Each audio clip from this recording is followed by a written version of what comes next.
नमस्कार, जय हिंद, वंदे मातरम। दोस्तों, स्वागत है आप सभी का ज्ञान कॉमर्स क्लासेस में। मैं पीके सर आप सभी को स्वागत करता हूं इस ज्ञान कॉमर्स क्लासेस में। हर शेर शेरनी के माता पिता को जय हिंद, वंदे मातरम। दोस्तों देखिए, आज आपका यानी डीडीयू के सिलेबस के अनुसार, आपका इन सेमेस्टर वाइज के अनुसार, यानी जो माइनर इलेक्टिव में यानी एक आपका पेपर है, यानी एक पेपर पहले से आपको हम तैयार करा चुके हैं, जिसमें आपको यानी दीनदयाल उपाध्याय के जीवनी के बारे में आपको हम बताए हैं। ठीक उसी प्रकार आज आपको हम नाथ पंथ के बारे में डिटेल एमसीक्यू क्वेश्चन और उसका विस्तृत व्याख्या करते हुए पूरी ईमानदारी के साथ इस वीडियो को समाप्त करेंगे। आप इस वीडियो को यानी अंत तक देखें और इस वीडियो को आप लोग लाइक कीजिए, सब्सक्राइब कीजिए, शेयर कीजिए, ताकि हम अपना वीडियो लगातार अपलोड करते रहें। देखिए, समय न लेते हुए अपने वीडियो को स्टार्ट करते हैं। देखिए, सबसे पहले इसमें आपको यानी नाथ संप्रदाय के बारे में आपको जानना होगा कि नाथ संप्रदाय की उत्पत्ति कहाँ से हुई, क्यों हुई और इसकी उत्पत्ति यानी किसने किया, इसके प्रवर्तक कौन थे, इसमें नाथों की संख्या कितनी है, कौन कौन प्रवर्तक आए, क्या क्या उनका योगदान रहा, इन सब चीजों को हम लेकर आपके सामने यानी प्रस्तुत हुए हैं। देखिए, इसमें सबसे पहले देखिए नाथ पंथ, यानी जो माइनर इलेक्टिव का ये आपका एक पेपर है नाथ पंथ। इसमें लिखा है नाथ यानी शब्द कितने शब्दों से मिलकर बना है। देखिए, क्वेश्चन पूछ सकता है कि नाथ शब्द कितने शब्दों से मिलकर बना है। तो दोस्तों देखो, नाथ शब्द कितने शब्दों से मिलकर बना है, तो दो शब्द यानी ना और थ, यानी ना प्लस थ, यानी एक शब्द क्या है ना है और दूसरा क्या है यानी थ, यानी ना प्लस थ यानी ना थ। ना का अर्थ क्या होता है, ना का अर्थ होता है अनादि, यानी क्या अनादि अनंत, यानी जिसको हम प्राचीन बोल सकते हैं। थ का अर्थ होता है स्थापित, यानी थ का अर्थ क्या होता है स्थापित। तो इस प्रकार यानी दो शब्द यानी ना प्लस थ से मिलकर यानी क्या बना है, तो नाथ बना है। और इसमें देखिए, इसमें जैसे पूछता है क्वेश्चन कि सबसे प्राचीन देवता कौन है, तो सबसे प्राचीन देवता कौन है, नाथ है। नाथ को यानी किससे जोड़ा गया है, तो भगवान शिव से जोड़ा गया है, जिनको यानी आदिनाथ कहा जाता है। यानी उनका अंत यानी क्या है अनंत, यानी अनंत है उनका अंत, कहीं नहीं है, इसलिए उनको आदिनाथ कहा गया है। यानी सबसे प्राचीन देवता कौन है, यानी भगवान शिव है, यानी आदिनाथ। उसके बाद से सबसे प्राचीन देवता को यानी क्या कहते हैं, तो वही क्वेश्चन को घुमा दिया है। यानी सबसे प्राचीन देवता कौन है, तो नाथ है। कौन नाथ है, भगवान शिव है। उसके बाद से नाथ संप्रदाय का यानी दूसरा नाम क्या है, तो दोस्तों देखिए, इस नाथ संप्रदाय का दूसरा नाम यानी हठ योग है। तो हठ योग किसने दिया, तो हठ योग यानी किसने दिया दोस्तों, तो हठ योग यानी गोरखनाथ ने क्या किया, यानी उसका नया नाम यानी हठ योग दे दिया।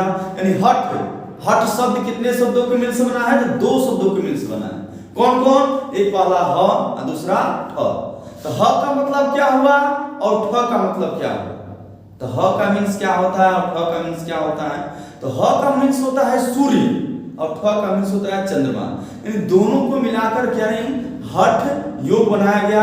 यानी योग में क्या करना, यानी योग में डूब जाना, यानी योग में डूब कर क्या करना, भगवान की साधना करना, यानी हठ योग कहलाया। जिसमें गृहस्थ आश्रम को पूरी तरह से त्याग दिया गया, यानी पूरी मनोवेग से यानी भगवान को क्या याद किया गया उसमें। तो हठ योग यानी ह प्लस ठ, यानी ह का मतलब सूर्य और ठ का मतलब चंद्रमा। उसके बाद से क्वेश्चन पूछ सकता है नाथ पंथ में किस जात के लोग रहते थे। तो देखिए, नाथ पंथ में यानी कोई निश्चित जात के लोगों को यह मान्यता नहीं दिया गया था कि हिंदू ही रहेंगे, मुस्लिम ही रहेंगे, जैन ही रहेंगे, बौद्ध ही रहेंगे। इसमें देखिए ऊंच नीच जात यानी सभी लोगों को क्या मान्यता दी गई कि कोई भी व्यक्ति आकर इसका क्या यानी अनुयायी बन सकता है, यानी इसका शिक्षा ले सकता है, यानी इसमें कोई जाति का यानी भेदभाव नहीं किया गया। उसके बाद से है नाथ संप्रदाय की विशेषता है। तो सबसे पहले देखिए नाथ संप्रदाय की विशेषता, जैसे विस्तृत में पूछ सकता है, तो पहला विशेषता यह है कि गेरुआ वस्त्र पहनते थे। गेरुआ वस्त्र यानी गेरुआ वस्त्र पहनते थे। यानी जैसे इसमें कहा जाता है कि गुरु गोरखनाथ को सबसे पहले माता यानी क्या पार्वती ने क्या किया, यानी गेरुआ रंग की यानी ओढ़नी दी, यानी चादर दी, जिसको यानी गोरखनाथ क्या किए, यानी ओढ़ लिए। और तभी से यानी ये गेरुआ वस्त्र यानी एक शुभ के नाम से, यानी शुभ चीज के नाम से यानी गेरुआ वस्त्र लोग धारण करते हैं, तभी से नाम क्या हुआ, प्रसिद्ध हुआ। आज हमारे यानी उत्तर प्रदेश के मुख्यमंत्री यानी तेजस्वी मुख्यमंत्री महायोगी यानी आदित्यनाथ भी यानी गेरुआ वस्त्र ही आज पहनते हैं। वो भी क्या है, यानी वो भी एक नाथ संप्रदाय के ही हैं, जिसमें उन्होंने नाथ संप्रदाय को अपनाया। उसमें क्या हुआ, सबसे पहले यानी आपका नाथ संप्रदाय में सबसे पहले आपका यानी आए आदिनाथ, उसके बाद से मच्छेंद्रनाथ, उसके बाद से गोरखनाथ, और गोरखनाथ के बाद से जैसे मान लीजिए उसके बाद से उनके चेले अवैधनाथ, बहुत चेले हुए। अवैधनाथ के चेले ही कौन हैं, तो आपके गुरु यानी कौन हैं, महायोगी यानी आदित्यनाथ हैं। और दूसरा विशेषता यह है नाथों की कि ये लोग कुंडल पहनते हैं। एंड देखिए उसमें क्या होता है, सबसे पहले आप योगी जी को देखे होंगे तो कान में कुंडल पहने हैं, तो कुंडल यानी उनको छेदवा दिया जाता है कान में और कुंडल पहना दिया जाता है, तभी वो नाथ संप्रदाय के कहलाते हैं, तभी वो योगी का रूप धारण करते हैं, गेरुआ वस्त्र पहनते हैं यानी कुंडल पहनते हैं। उसके बाद से क्या, तो यह यानी साधना से मुक्त होते हैं, नारी साधना से मुक्त होते हैं, यानी भोग विलास से यानी क्या मुक्त होते हैं। इनको यानी नारी में यानी पूरी तरह से क्या है, यानी वर्जित है। यानी इसमें सबसे पहले जो मच्छेंद्रनाथ थे, तो मच्छेंद्रनाथ की कमियों को पूरा करने के लिए किसने, तो उनका यानी शिष्य यानी गोरखनाथ वर क्या है, क्योंकि मच्छेंद्रनाथ क्या थे, अय्यास थे। वो सोचते थे यानी नारी ही सब कुछ है, नारी के प्रति वो क्या थे, लीन थे। तो एक बार ऐसा कहा जाता है, कहानी पाया जाता है कि वो एक महल में गए और एक रानी से उनको क्या प्यार हो गया, यानी मुक्त हो गया, नैनाचार हो गया। तभी उनको रानी ने क्या किया, बंदी बना लिया और उनको वहां पर बंदी बना लिया गया। उसके बाद से यह सूचना जब गोरखनाथ को मिली, तो इन्होंने गए और अपने गुरु यानी मच्छेंद्रनाथ को वहां से किसी तरह छुड़ाया और कहा, गुरुजी आप इस भोग विलास को छोड़िए। वो कोल संप्रदाय के क्या थे, प्रवर्तक थे, कौन, तो इनके गुरु मच्छेंद्रनाथ कोल संप्रदाय के क्या थे, यानी ये प्रवर्तक थे। ये पूरी तरह से भोग विलास का नारी में साधना करते थे। तो इन्हीं को यानी कमियों को दूर करने के लिए गुरु गोरखनाथ ने क्या किया, बहुत प्रयास किया और उनकी कमियों को दूर किया। इसलिए यानी नाथ संप्रदाय के प्रवर्तक कौन कहलाते हैं, तो गुरु गोरखनाथ कहलाते हैं। देखिए नेक्स्ट चलते हैं। उसके बाद से कानों में कुंडल, उसके बाद से भावाजोखी, यानी इसमें भावाजोखी होती है। इसमें कई विडंबनाएं होती हैं कि ऐसे नहीं करना है, वैसे नहीं करना है, यहाँ नहीं जाना है, पत्नी के पास नहीं सोना है, तो लड़का को पैदा नहीं करना। तो जब लड़का पैदा कहाँ से होगा, जब पत्नी के पास नहीं सोएंगे। यानी इसमें सीधी तौर पे वैराग्य जीवन, यानी वैराग्य जीवन जैसे हमारे योगी आदित्यनाथ जीते हैं वही यानी इसमें बताया गया है कि नाथ पंथ की अगली यानी असली विशेषता वही नाथ है, वही योगी है जो क्या नारी से मुक्ति है, यानी इस नारी से क्या है, वो दूर है। उसके बाद से इसमें खप्पर, इससे गुडरी ओढ़ना, यानी इसमें गुदरी ओढ़ा जाता है। जैसे गेरुआ वस्त्र ओढ़ना, गुडरी ओढ़ना, ये नाथ पंथों की निशानी होती है। नारी को साधना के केंद्र, यानी नारी को साधना के केंद्र से अलग करना, अभी हम बताए हैं। यानी नारी को इसमें कहीं स्थान नहीं दिया गया, उसको सीधे क्या हटा दिया गया है। यानी जा ये करे जा कारित हो जा, नारी को क्या बिल्कुल हटा दिया गया है। नारी रहेगी तो नाश होगा, यानी हमारा दिमाग क्या अपडेट हो जाएगा, हम साधना नहीं कर पाएंगे, हम ईश्वर की प्राप्ति नहीं कर पाएंगे, उसी भोग विलास में रह जाएंगे। इसीलिए इसमें नारी को क्या कहीं स्थान नहीं दिया गया, उसको हटा दिया गया। उसके बाद से निर्गुण, यानी ये निर्गुण भक्ति के हैं, यानी ये निर्गुण है, यानी इनमें केवल भगवान के सिवाय और कुछ नहीं है। यानी इस संसार में बस भगवान की इनकी भक्ति ही सब कुछ होती है।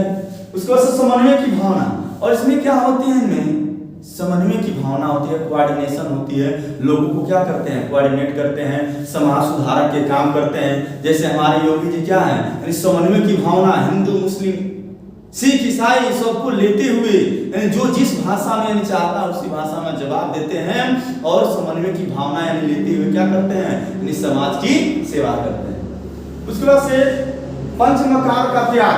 तो देखिए इसमें एक पंचमकार सबसे बड़ी दोस्त थी कि इसमें पंचमकार यानी जो कुल संप्रदाय था उस संप्रदाय की यानी सबसे बड़ी यानी दुर्दशा ये थी, दोष ये थी कि इसमें पंचमकार था। तो पंचमकार में क्या था, यानी मकार मतलब मौ से सब नाम है, ट्रिक क्या है, मौ से पूरा नाम है। एक मांस हो गया, एक मदिरा हो गया, एक मत्स्य हो गया, एक मुद्रा हो गया, एक मैथुन हो गया। तो पंचमकार को यानी त्याग दिया गया, यानी नाथ पंथ में क्या किया गया, तो पंचमकार को बिल्कुल त्याग दिया गया। यानी मांस, मदिरा, मत्स्य, मुद्रा, मैथुन। यानी ट्रिक आप याद कर सकते हैं कि पंच यानी मकार में क्या था, तो मुद्रा, यानी जब पैसा आएगा तो क्या करेंगे, यानी मदिरा पिएंगे, और मदिरा जब पिएंगे तो क्या खोजेंगे, तो मांस खोजेंगे, और जब मांस खोजेंगे तो मांस किससे मिलेगा, तो मछली से मिल सकता है, मत्स्य। और जब सब कुछ हो जाएगा तो क्या खोजेंगे, तो सब कुछ एनर्जी जब हो जाएगा, शरीर तगड़ा हो जाएगा तो मैथुन खोजेंगे। मैथुन का मतलब आप सेक्स खोजेंगे, यानी विपरीत लिंगी की ओर क्या आप यानी उसमें उत्तेजना बढ़ेगी, मैथुन करेंगे यानी सेक्स की पावर आप में क्या जगेगी। तो उसमें क्या किया गया, नाथ पंथ में यानी बिल्कुल यानी पंचमकार को यानी हटा दिया गया, उस पर ध्यान नहीं देना है, मैथुन पर ध्यान नहीं देना है, सेक्स नहीं करना है, हमको यानी सादा जीवन व्यतीत करना है, वैराग्य का जीवन व्यतीत करना है। उसके बाद से नाथों की भाषा। तो नाथों की भाषा क्या है, तो नाथों की भाषा अपभ्रंश है। क्वेश्चन पूछ सकता है कि नाथों की भाषा क्या है, तो दोस्तों यानी अपभ्रंश है। जहां भी अपभ्रंश देखेंगे वहां पर मोहर लगा देंगे, यानी मोहर लगा देंगे, उसी ऑप्शन को ठोक डालेंगे। अगला है समय। तो देखिए इनके समय को 3 भागों में बांटा गया है। एक हजारी प्रसाद द्विवेदी, एक आपका रामचंद्र शुक्ला जी, एक रामकुमार वर्मा जी। तो तीनों को यानी क्या क्या अवधि थी, क्या समय था, तो आचार्य हजारी प्रसाद द्विवेदी को यानी 10वीं शताब्दी, और रामचंद्र शुक्ल को यानी 13वीं शताब्दी, और रामकुमार वर्मा को 9वीं और 14वीं। यानी हजारी प्रसाद से 1 साल पहले, रामचंद्र शुक्ल के 1 साल बाद किनकी अवधि है, तो रामकुमार वर्मा की, यानी 10 से 1 साल पहले 9, 9 के 1 साल बाद 14।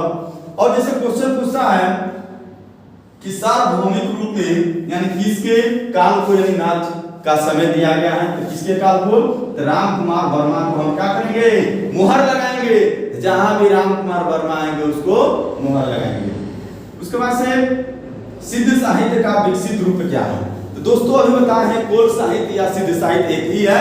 तो सिद्ध साहित्य का विकसित रूप क्या है, तो हमारा नाथ पंथ है, यानी क्या है, नाथ पंथ है, नाथ साहित्य है। यानी सिद्ध साहित्य में भोग विलास पर यानी क्या ध्यान दिया जाता था, यानी नारी को उसमें केंद्र माना जाता था, नारी ही सब कुछ है, नारी ही सब कुछ है, उसमें कहा जाता था, यानी नारी ही सब कुछ है, तू मेरी चैना है, तू मेरी सुख है, तू मेरी सब कुछ है। क्या है नारी, किसमें, तो कुल संप्रदाय में और सिद्ध संप्रदाय में। तो उसको विकसित रूप दिया गया, यानी उसकी कमियों को हटाते हुए किस साहित्य का, तो नाथ साहित्य का यानी उद्भव हुआ। दोस्तों इसमें देखिए अगला दिया है नाथ संप्रदाय का प्रवर्तक। तो ये बताए हैं नाथ संप्रदाय के प्रवर्तक कौन थे, तो हमारे गोरखनाथ जी थे, यानी गुरु गोरखनाथ। फिर गोरखनाथ के गुरु कौन थे, तो गोरखनाथ के गुरु कौन थे, मच्छेंद्र नाथ थे, या नाथ मुनि थे, यानी सब नाम एक ही है। और हमारे यहाँ क्या होता है, तो नाम को बिगाड़ दिया जाता है, कोई लोग उसे मच्छंदर नाथ कहते हैं, क्या कहते हैं, निम्नो नामों को क्या करते हैं, बात कर देते हैं, यानी मच्छंदर नाथ, मच्छंदर यानी भाग मच्छंदर कौन आया, तो गुरु गोरखनाथ आया, यानी भाग मच्छंदर, यानी मच्छंदर जल्दी भाग, तुम्हारा कैरेक्टर सही नहीं है, यानी गोरखनाथ अब उसका स्थान लेंगे, यानी कैरेक्टर सही करेंगे, यानी अपने गुरु का क्या करेंगे, यानी अपने गुरु का जो भी दोष है उसको दूर करेंगे, यानी भाग मच्छंदर यानी गोरख आया। उसके बाद से है मच्छेंद्र नाथ के गुरु। तो मच्छेंद्र नाथ के गुरु कौन है, तो आदिनाथ है, यानी भगवान शिव। फिर से नाथों की संख्या। तो देखिए दोस्तों हम आपको यानी पूरा डिटेल यानी व्याख्या के साथ आपको हम नाथों की संख्या के बारे में बताएंगे। यानी नाथों की संख्या 9 है, 9 में कौन कौन से नाथ हैं, उन्होंने क्या किया, उनका क्या योगदान रहा, उसके बारे में हम आपको बताएंगे। तो नाथों की संख्या कितनी है, तो 9 है। पहला है यानी आदिनाथ। कौन है? तो पहला आपका आदिनाथ। आदिनाथ में कौन आएंगे? तो भगवान शिव, जो प्रारंभिक नाथ हैं, सबके नाथ हैं, सबके भगवान हैं, सबके इष्ट हैं। उसके बाद दूसरा है, तो दूसरा नाथ में आपके आएंगे मत्स्येंद्र नाथ। यानी मत्स्येंद्र नाथ कौन है? तो गुरु गोरखनाथ के क्या हैं? गुरु हैं। और मत्स्येंद्र नाथ के गुरु का नाम क्या है? तो आदिनाथ यानी भगवान शिव हैं।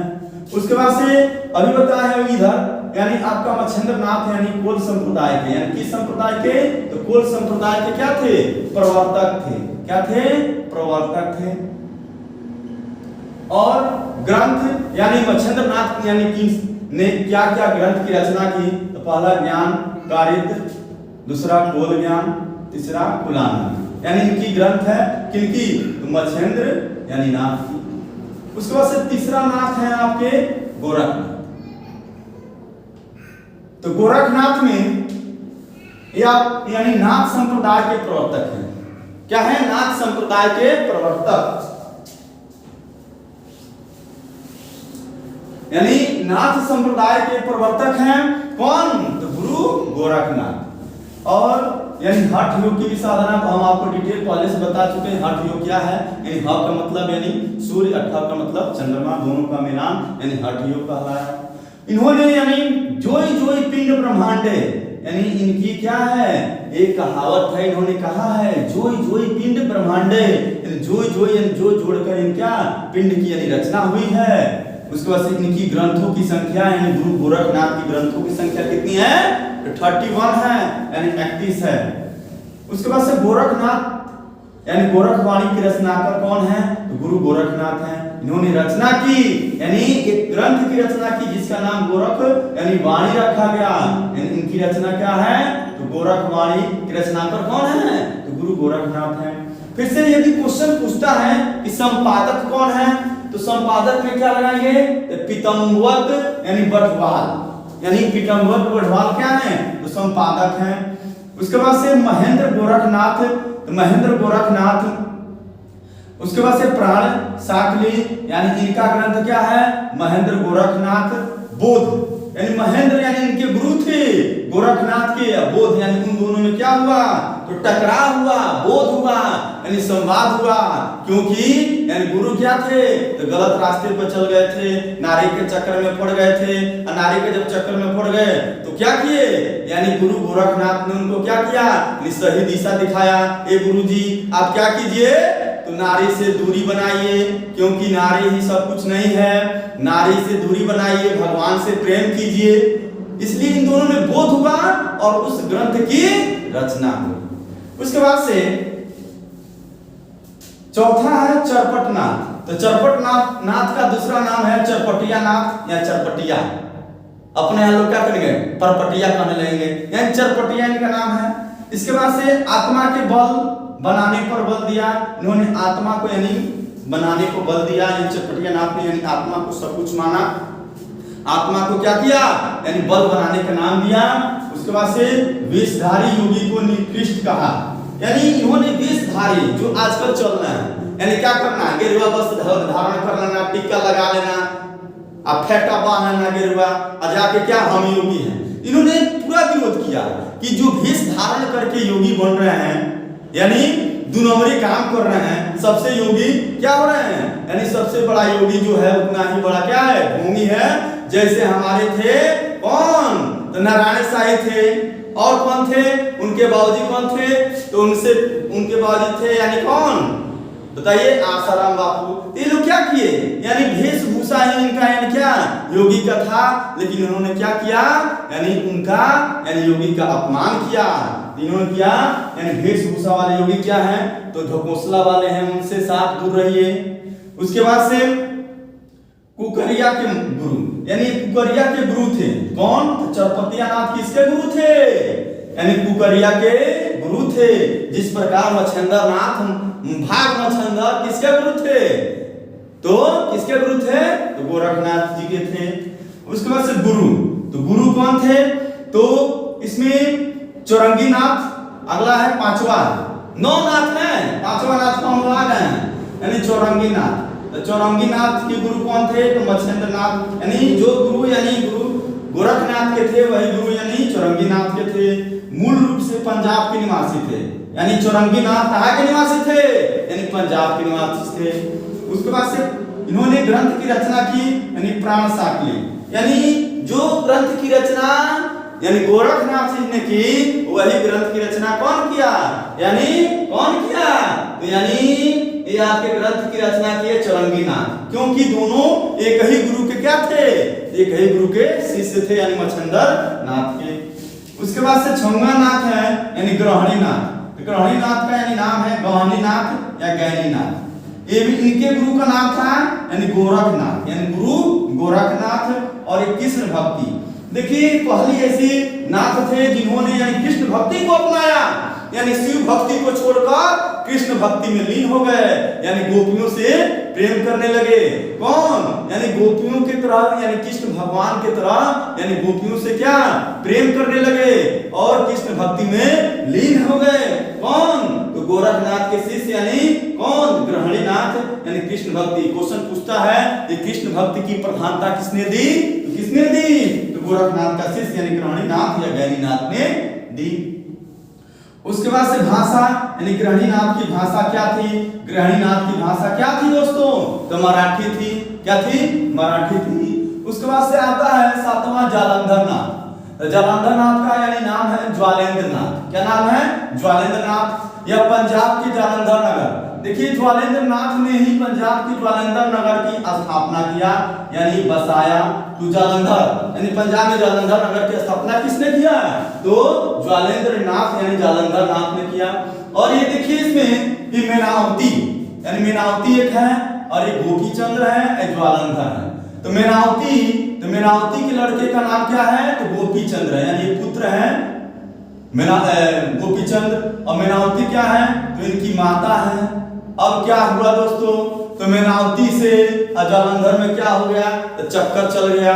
तो कैसा चक्कर चला, यानी मेनावती यानी मेनावती नहीं बोल रहे हैं दोस्तों, देखिए इसमें मेनावती यानी मेनावती क्या की, बार बार जाकर जालंधर से मिलने लगी। अब इसको देखते हुए क्या, तो उनका पुत्र कौन, तो गोपीचंद्र। तो गोपीचंद्र को लगा कि अब हमारी मम्मी क्या कर रही है, तो गलत रास्ते पर चल रही है, इसलिए उन्होंने क्या किया, जालंधर नाथ को ठोक डाला, यानी क्या, उनको यानी मृत्यु दे दी, यानी ठोक डाला, उनको मार डाला। किसको, जालंधर नाथ को।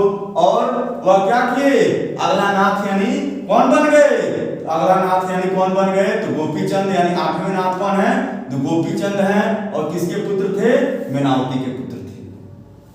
नौवां है सबसे मजेदार नाथ, कौन नाथ है, तो देखिए भर्तहरि नाथ। नाथों में अनेकों नाथ हैं जो जिनका कहानी बहुत बढ़िया है, तो इन सभी लोगों में सबसे बढ़िया कहानी भर्तहरि नाथ की है। तो भर्तहरि नाथ की कहानी क्या है दोस्तों, तो भर्तहरि नाथ की भी यानी बहुत यानी विलंब कहानी है इनकी, यानी कहानी यानी दयनीय है, यानी बहुत कठोरजनक भी है और प्रेमजनक भी है। तो क्या है इसमें, तो भर्तहरि नाथ यानी इनका जन्म यानी उज्जैन का हुआ, यानी उज्जैन में हुआ। ये उज्जैन के क्या थे दोस्तों, तो राजा थे। और इनके भाई थे एक विक्रमादित्य।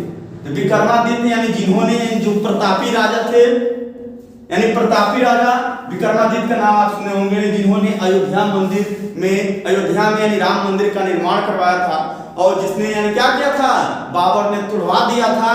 वैसे व्यक्ति थे कौन, तो विक्रमादित्य। तो विक्रमादित्य किसके भाई थे, भर्तहरि नाथ के। तो विक्रमादित्य यानी मंदिर बनवाए थे अयोध्या के राम मंदिर को, जिसने यानी बाबर ने उस मंदिर को तोड़वा दिया। फिर से योगी जी ने, हमारे योगी जी और हमारे केंद्र सरकार मोदी जी ने, दोनों ने कमर कसा और फिर से क्या किया, यानी हमारे यानी अयोध्या मंदिर का निर्माण कार्य शुरू कर दिया। और पूरा भी कर देंगे, क्योंकि काम शुरू हो गया तो पूरा होगा, यानी जय श्री राम। अब इसके बाद देखिए भाई, तो भाई कौन थे, यानी विक्रमादित्य प्रतापी राजा। फिर से अयोध्या राम मंदिर का निर्माण करवाया। पत्नी, इनकी पत्नी थी पिंगला। क्या नाम था उनका, पिंगला नाम था। तो पिंगला कौन थी, तो भर्तहरि की यानी पत्नी थी। यानी भर्तहरि क्या करते थे, तो पिंगला से बहुत मोहब्बत करते थे, बहुत प्यार करते थे। यानी तुम हमारी हो जान, हम तुम्हारे हैं जान, यानी इन लोगों में बहुत गहरा क्या था, प्रेम था, यानी एक दूसरे के भाव में लोग नहीं रहते थे। उसके बाद से अभी इनके आगे की कहानी हम बताएंगे। एक मंत्री है इनका क्रूर सिंह, तो क्रूर सिंह है इनके मंत्री और इनके गुरु का नाम है जालंधर नाथ और इनकी मंदिर एक है सरिस्का अलवर में। फिर से इन्होंने ग्रंथ की रचना की, तो ग्रंथ की रचना 3 ग्रंथ की रचना की। कौन? तो आपके यानी कौन? तो भर्तृहरिनाथ, यानी भृत सप्तक की, नित्य सप्तक की, श्रृंगार सप्तक की। और नाथ संप्रदाय को यानी 2 भागों में बांटा गया, एक बैरागी नाथ में और एक माननाथ में। तो बैरागी नाथ में क्या करते थे लोग, यानी गृहस्थ को यानी महत्व नहीं देते थे, पति पत्नी घर परिवार का महत्व नहीं देते थे, लेकिन माननाथ में यानी क्या करते थे, महत्व देते थे। तो इसमें क्या हुआ दोस्तों, यानी भर्तृहरिनाथ की कहानी क्या है। एक बार क्या हुआ, भर्तृहरिनाथ की कहानी ये है कि यानी उनकी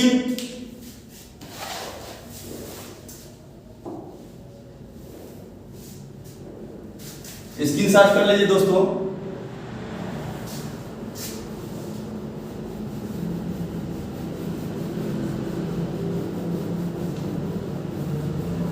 देखिए दोस्तों, यानी भर्तृहरिनाथ की कहानी क्या है। तो भर्तृहरिनाथ यानी उज्जैन के राजा थे, महाराजा थे, यानी बहुत प्रतापी शासक थे और उनकी यानी एक पत्नी थी यानी पिंगला। यानी पिंगला से वो क्या करते थे, बहुत प्यार करते थे, यानी रानी के बगैर रह नहीं पाते थे। और उनका मंत्री था एक क्रूर सिंह और उनका भाई था यानी विक्रमादित्य। कौन था दोस्तों, यानी विक्रमादित्य था। कौन था? तो विक्रमादित्य था। तो उसमें क्या हुआ, यानी पत्नी कौन है, तो पत्नी पिंगला है और राजा है राजा भर्तृहरिनाथ और इनका यानी मंत्री है, मंत्री कौन है, तो मंत्री है क्रूर सिंह और इनका भाई है, तो भाई का नाम है क्या, तो भाई यानी विक्रमादित्य। देखिए दोस्तों क्या हुआ, राजा भर्तृहरि क्या करते थे, तो पिंगला से बहुत प्रेम करते थे। लेकिन पिंगला क्या करती थी, तो पिंगला यानी किससे प्रेम करती थी, यानी अपने मंत्री क्रूर सिंह से। यानी पिंगला का मन किस पर आ गया, तो क्रूर सिंह पर आ गया, यानी यार पर आ गया। क्यों? क्योंकि राजा से उनका मान लीजिए मन नहीं भरता होगा, तो क्या की, यानी मंत्री से प्यार करने लगी। अब मंत्री और पिंगला का प्रेम किसने देख लिया दोस्तों, तो किसने देख लिया, तो विक्रमादित्य ने देख लिया। तो देखा कि अब हमारा भाभी का काम सही नहीं है, अब इस बात को हम क्या करेंगे, अपने भैया को बताएंगे। तो इन्होंने अपने भैया को क्या किया, यानी विक्रमादित्य ने अपने भैया को कहा, देखिए भैया भाभी का यानी चाल रहन सहन नहीं है, यानी चाल रहन यानी सही नहीं है। तो उन्होंने क्या किया, यानी भर्तृहरिनाथ इतना प्रेम करते थे, प्रेम में अंधा हो गए थे और अपने भाई का बात नहीं माने और उनको क्या किया, तो देश से निकाल दिया। देश से क्या किया, निकाल दिया। अब क्या हुआ, तो देश से जब निकाल दिया तो अब क्या करें, विक्रमादित्य कहाँ जाएं, तो जंगल में इधर उधर घूमने लगे। और जब जंगल में घूमने गए तो इनका भेंट किससे हुआ, तो इनका भेंट यानी गुरु गोरखनाथ से हुआ। अब क्या करें बेचारू, अब गोरखनाथ से क्या किए, पूरा अपना समस्या बताए, ए गुरुजी ऐसा ऐसा बात है, हमारी भाभी और क्रूर सिंह का चक्कर है, हम क्या किए, अपने भैया से बताए। और भैया ने हमको क्या किया, यानी उल्टे दंड दे दिया, हमको देश से बाहर निकाल दिया और दोनों का प्रेम उधर हो रहा है, हमारे भैया कंगाल हो रहे हैं। अब क्या हुआ, गुरु गोरखनाथ ने यानी अब सोचा कि अब क्या करना है, तो दूध का दूध और पानी का पानी करना है। तो अब सोचे अब गुरु गोरखनाथ चलो हम चलते हैं। तो अब गुरु गोरखनाथ कहाँ गए, तो गुरु गोरखनाथ यानी उज्जैन गए, यानी राजा भर्तृहरि के पास। और जब उज्जैन गए तो गुरु गोरखनाथ बहुत प्रसिद्ध थे, यानी योगी थे। अब भर्तृहरि ने कहे, ए गुरुजी हमको भी अपना क्या कीजिए, अपना शिष्य बनाइए। तो गुरुजी बोले, देखो गोरखनाथ बोले कि भर्तृहरि देखो सब कुछ त्यागना पड़ेगा तुमको, यानी राजा हो, राजमहल त्यागना पड़ेगा, परिवार त्यागना पड़ेगा, सब कुछ त्यागना पड़ेगा। तो भर्तृहरि बोले कि हम ठीक है, सब कुछ त्याग करने के लिए तैयार हैं, यानी अपना महल भी छोड़ देंगे, अपना हम क्या यानी परिवार भी छोड़ देंगे, अपने यानी सब कुछ छोड़ देंगे, लेकिन पिंगला को नहीं छोड़ेंगे, क्योंकि पिंगला के बगैर हम रह नहीं पाएंगे, यानी तू ही तो हमार जान हो पिंगला। यही उनका क्या था, यानी क्या था, यानी उनका सोच था, हमारी सब कुछ जान है, हमारी सब कुछ प्राण है पिंगला, पिंगला को नहीं छोड़ सकते। तो आप क्या कहे, यानी अब दूध का दूध और पानी के पानी करना था। अब गुरु गोरखनाथ ने क्या कहा, ठीक है हम आपको क्या करते हैं, तो अमर फल दे देते हैं, यानी आप क्या हो जाएंगे, तो अमर हो जाएंगे, यानी हमेशा क्या करेंगे, यानी हमेशा यानी जवान दिखेंगे, यानी 22 साल के हैं तो 22 साल के दिखेंगे, और अपना क्या मजा मारते रहिएगा, यानी सब कुछ करते रहिएगा, गृहस्थ आश्रम व्यतीत करते रहिएगा। तो इन्होंने कहा ऐसा बात है गुरुजी, हमको 2 अमर फल चाहिए। तो किसके लिए चाहिए, तो एक हमारी पत्नी के लिए चाहिए, वो भी जवान रहेगी, हम भी जवान रहेंगे, तो दोनों लोग का सेटिंग ठीक होगा। लेकिन गोरखनाथ ने क्या कहे, तो गोरखनाथ ये कहे कि एक ही फल है, चाहे आप लीजिए चाहे वो लीजिए। तो उसने यानी भर्तृहरि ने क्या सोचा कि हमारी पिंगला जवान रहेगी तो हम उसको देख देख कर अपना दिन गुजार लेंगे। अब पिंगला को उसने क्या किया, ले जाकर अमर फल दे दिया। अब पिंगला क्या की, तो पिंगला क्या की, हमारे मंत्री यानी क्या, हमारे मंत्री जब जवान रहेगा तो उससे हमारा काम चलता रहेगा, और हम क्या जवान रहेंगे, यानी मंत्री को क्या किया, वो दे दिया अमर फल। और मंत्री सोचा कि अब क्या करें, जब राजा को पिंगला नहीं हुई तो हमारा क्या होगी। तब उसने क्या किया, यानी एक उसका यानी वो प्रेम करता था किससे, नर्तकी से, नचनिया से, वेश्या से, वो ले जाकर अमर फल यानी किसको दे दिया, तो इस अमर फल को किसको दे दिया, इस अमर फल को पूरा यानी दोस्तों देखिए पूरा डिटेल कहानी है, यानी पूरी मजे के साथ आप वीडियो को पढ़िए, लाइक कीजिए, सब्सक्राइब कीजिए, क्योंकि वीडियो बहुत मेहनत से बनाया गया है, ईमानदारी से बनाया गया है। अब नर्तकी को इन्होंने क्या किया, तो दे दिया अमर फल, और अमर फल नर्तकी ने क्या किया, अब सोचा नर्तकी ने हम 22 साल यानी हमेशा 22 साल का दिखेंगे, एक तो इसी तरह हमारा जिंदगी नरक है, अब 22 साल दिखेंगे तो हम 100 साल 1.5 साल अमर हो जाएंगे, यानी हमेशा यानी क्या वही काम रहेगा, गलत काम रहेगा। इससे बढ़िया इसको बढ़िया आदमी को ही दे दिया जाए कि वो क्या जवान रहे, देश की सेवा करे, समाज की सेवा करे। यह नर्तकी उठी और क्या कर दी, अमर फल ले जाकर राजा जी को दे दी। अब राजा जी आश्चर्यचकित हो गए, ऐ क्या हुआ भाई, हम किसको दिए थे, किसके पास चला गया। अब क्या किए, नर्तकी को बुलाए, कहे बताओ कौन दिया है, तो नर्तकी कहे हम नहीं दिए हैं। कौन दिया है, तो जब गरमाए तो कहे कि क्रूर सिंह दिए हैं, तो क्रूर सिंह के पास फिर से गए। अब राजा जी क्रूर सिंह को बुलाए, बताओ क्रूर सिंह, ए तुमको फल कहाँ से मिला है, अमर फल कहाँ से मिला है। तो क्रूर सिंह नहीं बोल रहा था, और जब पिछवाड़े पर 2 डंडा गिरा तुरंत बोल दिया किसने दिया था, तो हमारी क्या महारानी पिंगला ने दिया था। और जब पिंगला के पास गए, तो पिंगला के पास गए तो क्या हुआ, बफा ने रसाई, यानी वही बात हुआ है जो आजकल के लड़के क्या कर रहे हैं, यानी आजकल के लड़कों के साथ हो रहा है, यानी वफाना रसाई, यानी जा बेवफा जा, तुझको भुला दिया, हाँ यही सब हो रहा है ना। तो इसमें यानी बेवफाई यानी कर दी पिंगला ने, अमर फल किसको दिया था, यानी मंत्री को। अब राजा भर्तृहरि क्या हो गए, यानी आश्चर्यचकित हो गए कि हमारा भाई ठीक कह रहा था। इस प्रकार उन्होंने क्या किया, तो अपने भाई को यानी सही मान लिया, और सबको क्या किया, यानी उन्होंने क्या किया, देश को छोड़ दिया अपना, और सन्यासी का रूप धारण करने के लिए क्या हुए, तैयार हो गए। अब पूरा राजपाट किसको दे दिए, अपने भाई विक्रमादित्य को दे दिए, और ये कहाँ चले गए, तो वन प्रस्थान कर गए, और योगी का वेश धारण करके, और यह पूरा वानप्रस्थ जीवन व्यतीत करने लगे। यही पूरी कहानी थी नाथपंथ की दोस्तों। और यदि वीडियो अच्छी लगी हो तो लाइक कीजिए, सब्सक्राइब कीजिए, शेयर कीजिए। जय हिंद, वंदे मातरम। दोस्तों आपके माता पिता को सत श्री अकाल, आदाब। आप लोग इस वीडियो को अधिक से अधिक शेयर कीजिए, लाइक कीजिए, ताकि हमारा मनोबल बन सके। जय हिंद, वंदे मातरम।